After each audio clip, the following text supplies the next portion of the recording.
researchers have observed wolves living in the nuclear wasteland of Chernobyl appear to have developed a resistance to cancer.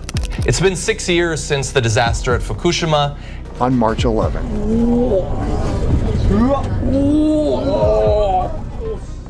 In the aftermath of human-made disasters, nature stages remarkable comebacks. In Chernobyl, wolves have evolved cancer-resistant traits, thriving in radioactive forests decades after the 1986 nuclear disaster. Similarly, on Okunoshima, rabbits now dominate the island once used for World War II chemical weapons production, naturally detoxifying the soil and transforming it into a thriving ecosystem. In 1986, a catastrophic safety test failure at the Chernobyl nuclear power plant led to a massive explosion, releasing 400 times more radiation than the atomic bomb dropped on Hiroshima. The Soviet military evacuated 100,000 residents, giving them only a few hours to leave. They established a 1,000 square kilometer exclusion zone around the reactor, declaring the land dead. However, nature had other ideas. In 2014, Dr. Carol Love studied the wolves living in the Chernobyl exclusion zone. Her research revealed surprising genetic changes in these wolves. In just 15 generations, they developed specific DNA repair mechanisms that made them more resistant to radiation. These wolves are exposed to radiation levels 6 times higher than the legal safety limit every day. Yet their genetics seem to protect them from increased cancer risk. The wolves of Chernobyl have been exposed to radiation levels 6 times higher than the legal safety limit for humans, with daily doses of 11.28 millirem, equivalent to a chest X-ray every day. Despite this, they have not only survived, but thrived, thanks to a process of rapid natural selection. Evolutionary biologist Cara Love and her team at Princeton University have been studying these wolves since 2014, using GPS collars with radiation dosimeters to track their movements and exposure levels. Blood samples revealed that the wolves' immune systems have adapted in ways reminiscent of cancer patients undergoing radiation therapy. Genetic analysis has identified specific mutations in the wolves' genomes that confer resistance to cancer. These mutations are concentrated in genes associated with immune response and anti-tumor activity, suggesting that the wolves have evolved mechanisms to mitigate the effects of radiation-induced DNA damage. Over 8 to 9 generations, these resilient wolves have passed on their cancer-resistant traits, creating a population uniquely adapted to their radioactive environment. The discovery of cancer-resistant genes in Chernobyl's wolves has significant implications for human health. While much of cancer research focuses on identifying mutations that increase disease risk, the wolves' adaptations highlight the potential for protective mutations that enhance survival. By studying these genetic changes, scientists hope to uncover new therapeutic targets for cancer treatment and improve the efficacy of radiation therapy. During World War II, a small, unassuming Japanese island named Okunoshima held a secret so dark it was erased from maps, as if it never existed. Hidden from the world, this quiet place was home to a facility that produced thousands of tons of chemical weapons, mustard gas, tear gas, and other deadly agents. Workers clad in hazmat suits moved through the shadows of the buildings, unaware that the very substances they handled were silently poisoning them, leaving scars that would last a lifetime. Decades later, in 1971, something unexpected happened. 8 white laboratory rabbits were released onto the island, their fur gleaming against the overgrown ruins. These rabbits weren't survivors of the island's grim past. Those creatures had long since vanished. No, these 8 were newcomers, innocent and unaware of the land's haunting history. Yet, their arrival marked the beginning of a transformation no one could have foreseen. What started as a simple act would soon turn Okunoshima into a place of strange, almost surreal beauty, a stark contrast to the darkness it once harbored. In 1925, Japan signed the Geneva Protocol, an international treaty banning the use of chemical and biological weapons in warfare. On the surface, this was a step toward global peace and ethical warfare. However, behind closed doors, Japan had other plans. Instead of adhering to the treaty, the Japanese military quietly began developing chemical weapons in secret. They needed a location that was isolated enough to avoid detection, but still accessible for transporting materials and personnel. Okunoshima, a small island in the Seto Inland Sea, fit the bill perfectly. At just 2.5 miles in circumference, the island was remote and unnoticeable, yet close enough to military ports and railroad lines to facilitate logistics. In 1929, construction began on one of Japan's most secretive projects, a chemical weapons production facility. The island was erased from maps, and its existence was shrouded in secrecy. Workers were brought in under strict confidentiality agreements, with threats of imprisonment or worse if they ever spoke of their work. Many of these workers were unaware of the true nature of their labor until they began experiencing health issues, rashes, respiratory problems, and other symptoms of chemical exposure. Between 1929 and 1945, the facility produced over 6,000 tons of poison gas, including mustard gas, tear gas, and other lethal agents. These weapons were used in conflicts across Asia, particularly during Japan's invasion of China, where chemical warfare inflicted unimaginable suffering. When World War II ended in 1945, the United States discovered the facility during their occupation of Japan.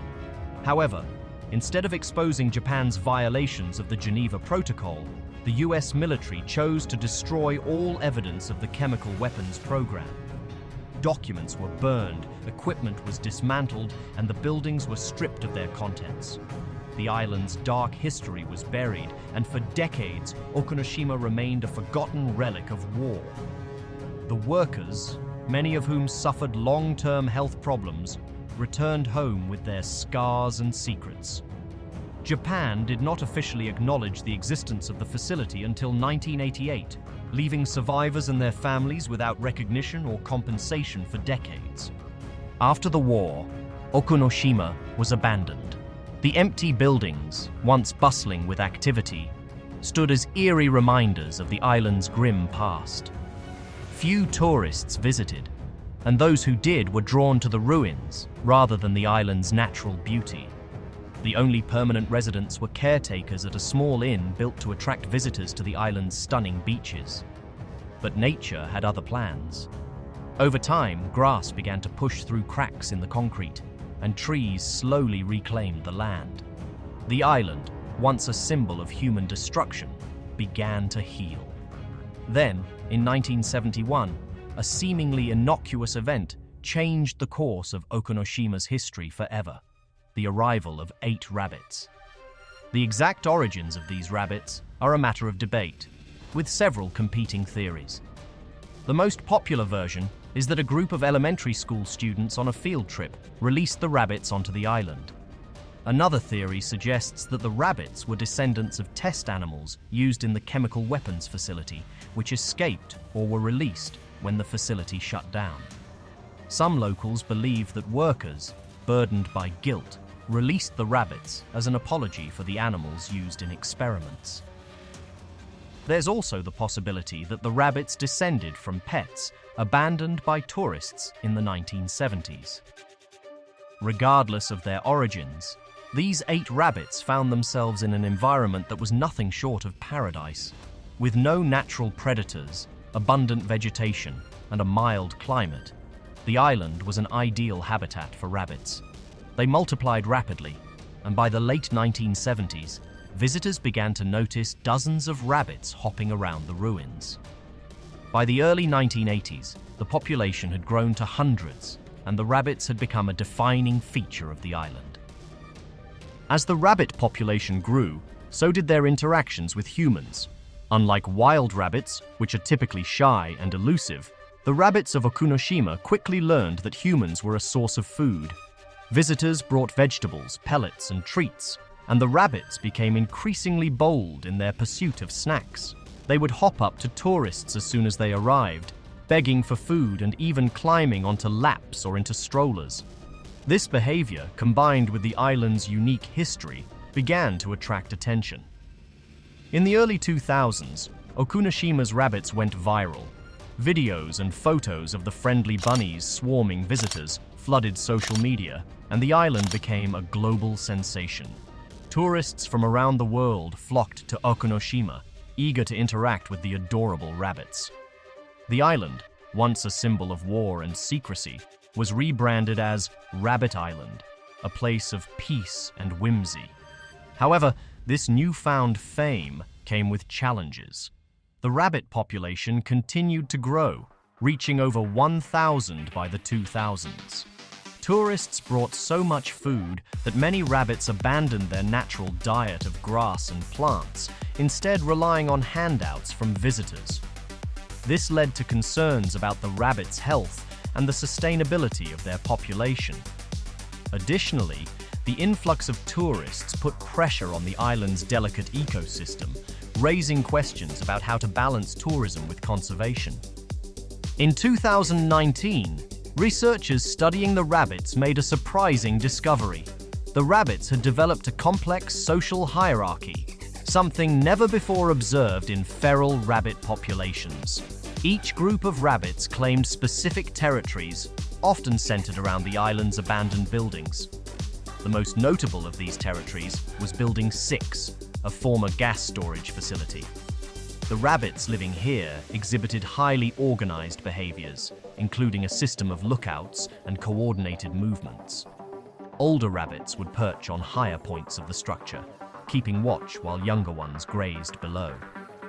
During rainstorms, the rabbits would move to higher levels to avoid flooding, and in the summer, they retreated to the cooler, lower sections.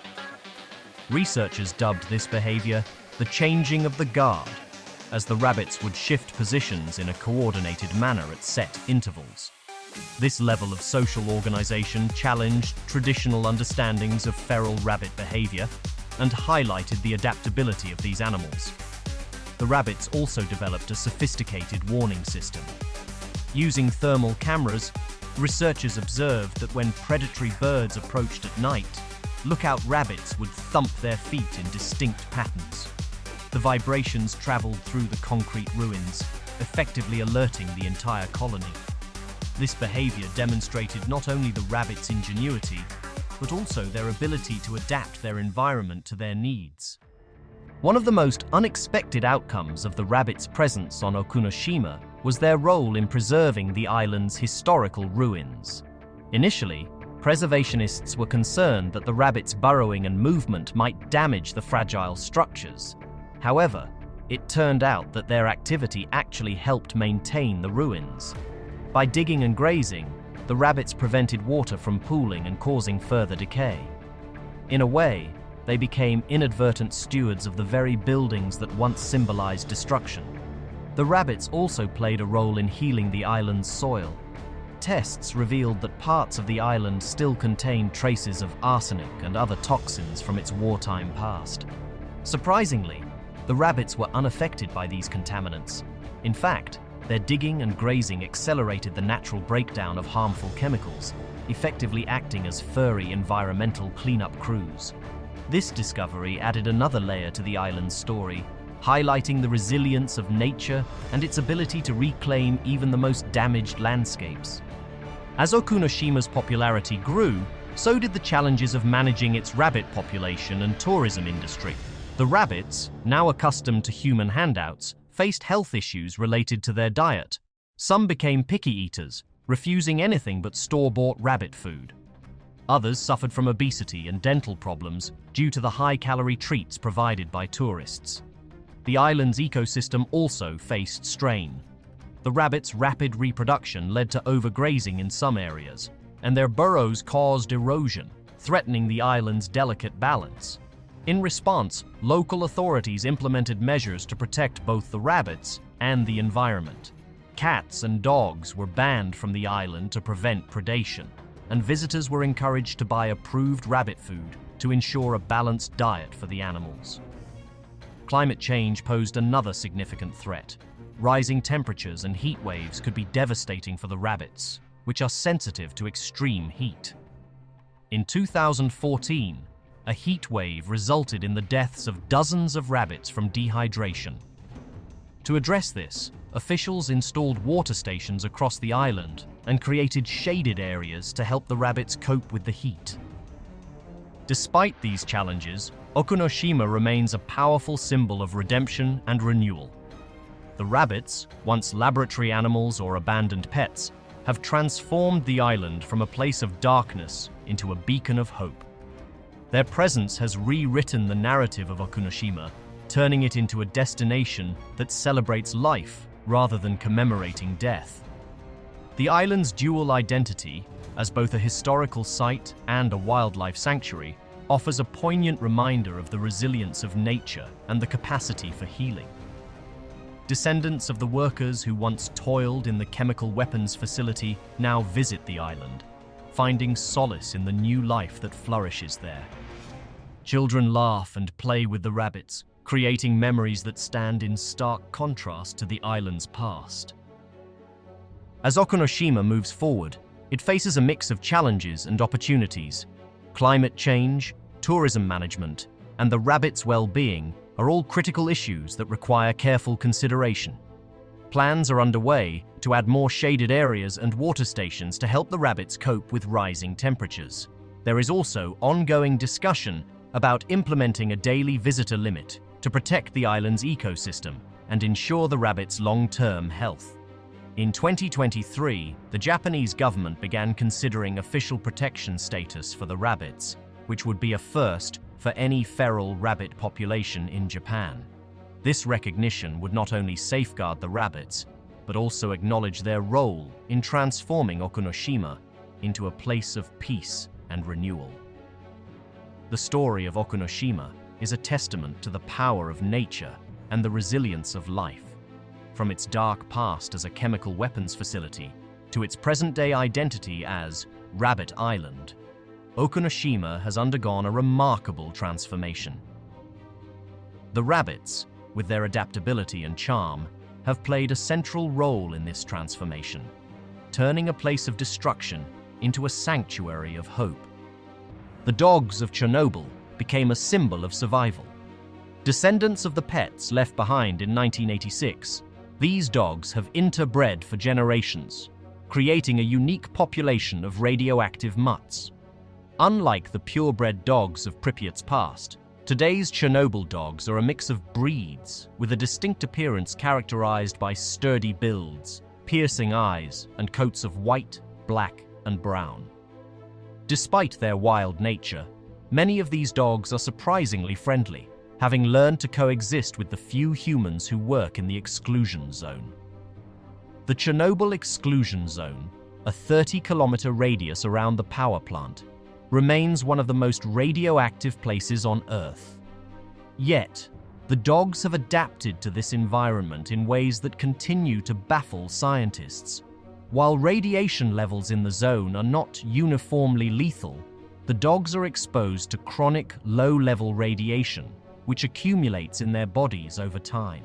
Despite this, they exhibit no obvious signs of radiation sickness, such as tumors or deformities. Their ability to survive and reproduce in such conditions has sparked scientific interest, with researchers studying their genetics to understand how they have adapted to radiation. The dogs of Chernobyl are more than just survivors. They are a living laboratory for studying the effects of chronic radiation exposure. Researchers are particularly interested in understanding how these animals have adapted genetically to their environment. Preliminary studies suggest that the dogs may have developed mutations that confer resistance to radiation-induced damage, similar to the cancer-resistant traits observed in Chernobyl's wolves. While the long-term effects of radiation on the dogs are still being studied, their survival offers hope and valuable insights. By understanding how these animals have adapted, scientists may uncover new ways to protect humans and other species from the harmful effects of radiation. Now come to the Fukushima Daiichi nuclear disaster that occurred on March 11, 2011, in northeastern Japan. It was triggered by a massive 9.0 magnitude earthquake off the Japanese coast, which led to a devastating tsunami. The earthquake caused the reactors at the Fukushima Daiichi nuclear power plant to automatically shut down, a standard safety procedure. However, the subsequent tsunami, with waves exceeding the plant's design specifications, flooded critical systems. This flooding resulted in a loss of power, disabling the cooling systems essential for maintaining safe reactor temperatures. Without cooling, the reactor cores began to overheat, leading to partial meltdowns in 3 of the 6 reactors. The overheating also caused the release of hydrogen gas, which accumulated and eventually led to explosions that damaged the reactor buildings. These events resulted in the release of radioactive materials into the environment, prompting widespread evacuations and long-term environmental and health concerns. After the 2011 Fukushima nuclear disaster in Japan, people evacuated the area, leaving it empty. Wild boars moved into these deserted towns and farmlands, finding plenty of food and no humans to bother them. However, the environment was contaminated with radioactive materials, especially cesium, which the boars ingested through their diet of plants, mushrooms, and small animals. This led to high levels of radiation in the boars themselves. Despite carrying significant radiation, the boars didn't show obvious health problems. Researchers studied them and found no significant DNA damage or stress indicators, suggesting that the boars are surprisingly resilient to the radiation. As people began returning to the area, they faced challenges with these radioactive boars. The boar population had grown, and they often caused damage to farms and property. Efforts to control their numbers were complicated by the radiation they carried, making it difficult to safely handle their remains. In summary, after the Fukushima disaster, wild boars took over abandoned areas, became radioactive due to contaminated food sources, yet appeared healthy. Their presence poses ongoing challenges as humans resettle the region. The stories of Okunoshima and Chernobyl highlight the remarkable resilience of life in the face of human-made disasters.